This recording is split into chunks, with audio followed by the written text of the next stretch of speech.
ক্যাবিনেটের সাম্প্রতিক সিদ্ধান্ত অনুযায়ী জিবি হাসপাতালের সিনিয়র ডাক্তারদের প্রাইভেট চেম্বারে রোগী দেখা বন্ধ করার সিদ্ধান্তকে স্বাগত জানিয়েছেন বিশিষ্ট চিকিৎসক ডক্টর প্রদীপ ভৌমিক।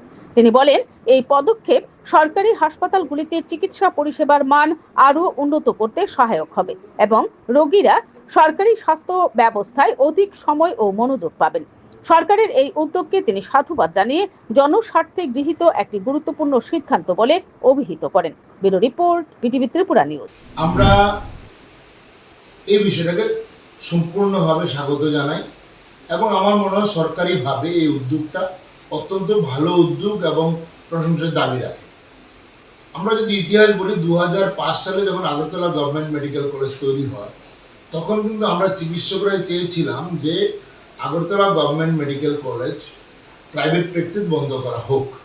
তাতে করে ছাত্রদের পড়াশোনা যেমন ভালো হবে, তেমনি পেশেন্টদের কেয়ারটাও বেটার হবে এবং রিসার্চ ওয়ার্ক, যেটা আমাদের দেশেও খুব কম হয়, সেটা আরও বেশিভাবে প্রতিফলিত হবে বা কাজ হবে।